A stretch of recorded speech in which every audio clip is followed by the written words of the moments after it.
طلحة بن عبيد الله رضي الله عنه አቅራቢ ኢናያ።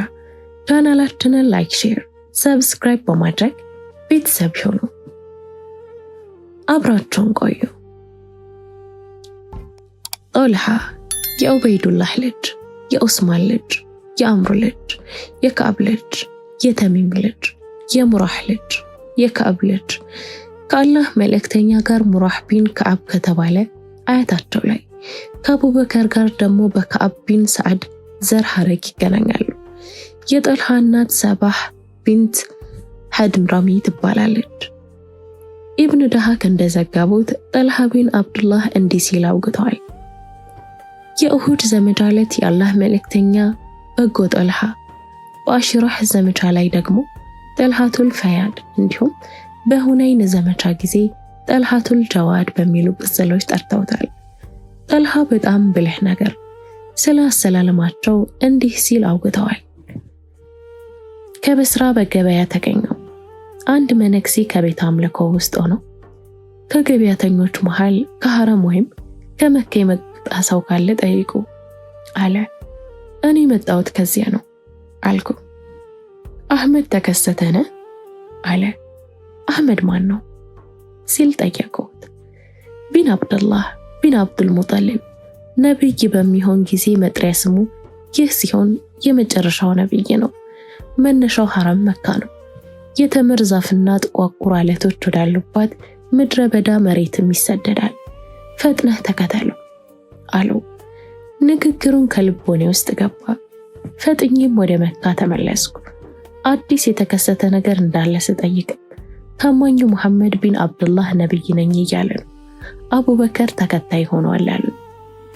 እንግዲህ ስል ከራሴ ጋር አወቃው። በአላህ እምላለሁ ሙሐመድና አቡበከር በመጥፎ ነገር ላይ አይስማሙም። ሙሐመድ እድሜው 40 ዓመት ደርሷል። ከዚህ ቀደም ውሸት ሰምተንበት አናውቅም።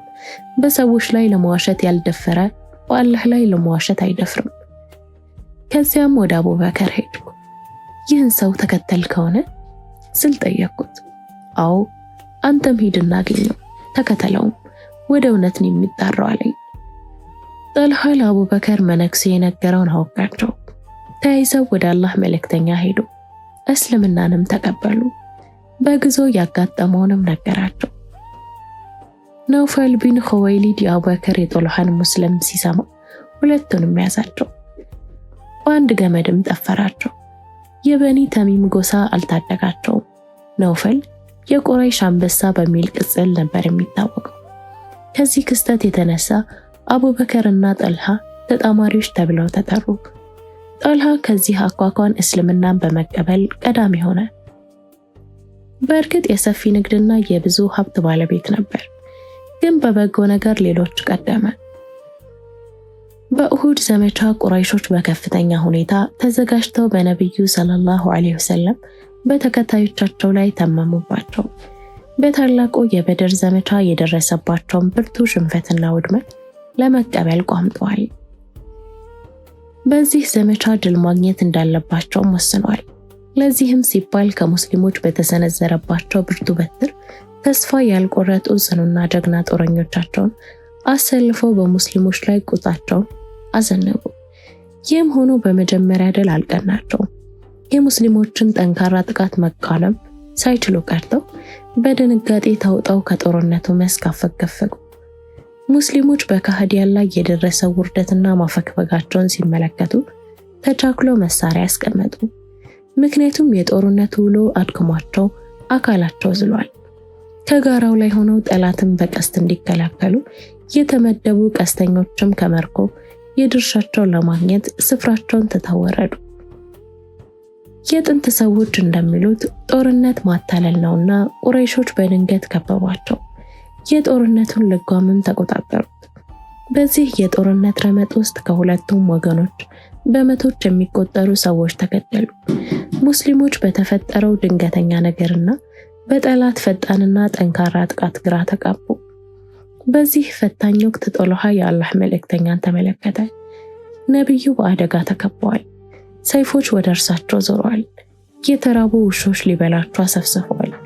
በሁለቱም አቅጣጫዎች የፈረሶች ድምጽ ያስገመግማል። ወንጀለኛ እጆች ሊያጠቃቸው ተዘርግተዋል። ግና አንድ ኃይል ይህን የጠላት ጦር ሰንጥቆ መጣ። ነብዩም ከእኩያን ጥቃት ተደረገ። ይህ ኃይል በአንድ ብርቱና ጀግና ሰው የተመለሰ ነው። ያ ሰው ጦልሃ ቢን አብዱላህ ይባላል።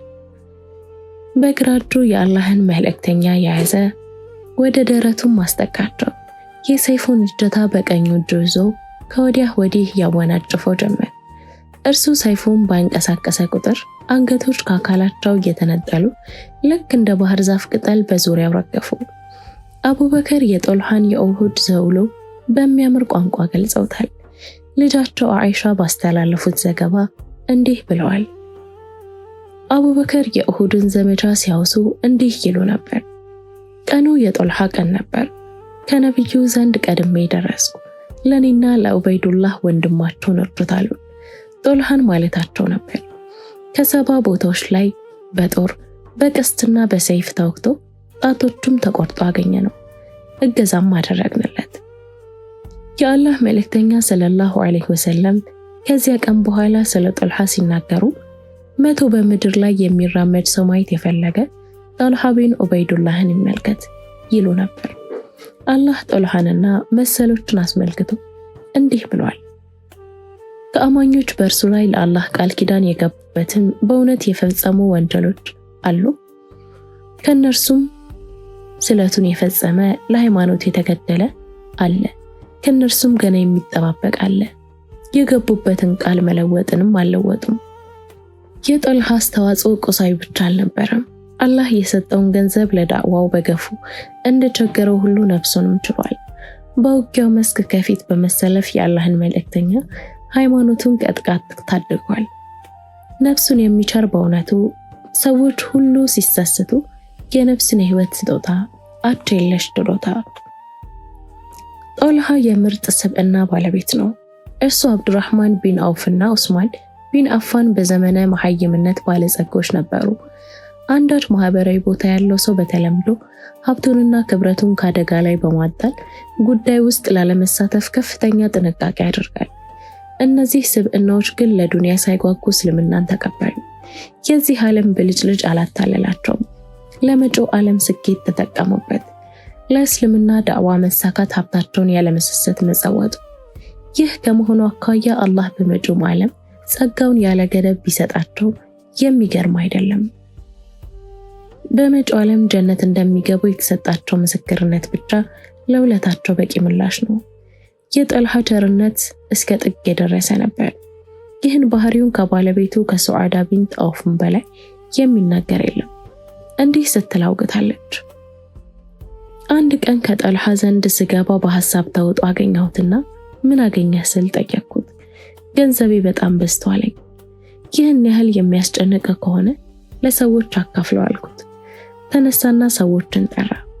አንዲት ዲርሃም ቤስታ ቤስቲን ሳይቀር ሁሉንም አደላቸው። ጃቢር ቢን አብዱላህ የጦልሃን ቸርነት ሲያወሳ እንዲህ ይላል። ገንዘብ ሳይለምኑት በመስጠት እንደ ጦልሃ ቸር አላየሁም። ለቤተሰቦቹና ለዘመዶቹ በጣም ደግ ነበር። ብዙ ቢሆኑም ሁሉንም ይቀበላቸዋል። ይህም በተመለከተ ከበኒ ተሚም ጎሳ ውስጥ የማይረሳው አንድም ግለሰብ እንደሌለ ተነግሮለታል። እያንዳንዱ አባወራ ከነቤተሰቡ ይደግመዋል። ያላገቡት ያገባል፣ ድሆችን ያገለግላል፣ የባለዕዳዎችን ዕዳ ይከፍላል። አንድ ሰው ከጦልሃ ቢን ኡበይዱላህ ዘንድ መጣና ገንዘብ ይደጉመው ዘንድ ጠየቀው። የዝምድናን ትስስር እንዳላቸው ማጫወተው። ይህ ካሁን ቀድሞ አንድም ሰው ያልነገረኝ የዝምድና መስመር ነው። ዑስማን ቢን አፋን 3000 ድርሃም ሊገዛኝ የጠየቀኝ መሬት አለ። ከፈለክ ውሰደውና ተጠቀምበት፣ ከፈለኩም ለዑስማን በ3000 ድርሃም ልሸጠውና ገንዘቡን ልጠቀምበት አለ። ሰውየውም ገንዘቡን ብትሰጠኝ ይሻለኛል አለ። ገንዘቡን ሰጠው። ጦልሃና ዙበይር ከአሊ ጋር ተወሳከቡ። ውዝግባቸውም ወደ አሳዛኝ እርምጃ ተሸጋገረ። አሊ ለሰላም ጉጉ በመሆናቸው አንዳች ነገር ለሁለቱም አስታወሷቸው። እነርሱም ሳይከራከሩ ተቀበሏቸው። ጦልሃ በአሊ ንግግር ልቡ ተነካ። አሊ እንዲህ ነበር ያሉት። የአላህ መልእክተኛ እንዲህ ማለታቸውን አልሰማህምን? አላህ ሆይ አሊን የተወዳጀን ተወዳጀው፣ እርሱን ጠላት ያደረገ ጠላት አደረገው። ከኔ ጋር ቃል ኪዳን በአይ የፈጸምከው ቀድመህ ነበር፣ ግና ቃል ኪዳንህን አፈረስክ። አላህ እንዲህ ብሏል፣ እነዚያ ቃል ኪዳን የሚገቡት አላህን ብቻ ነው። የአላህ እጅ ኃይሉ ከእጆቻቸው በላይ ነው።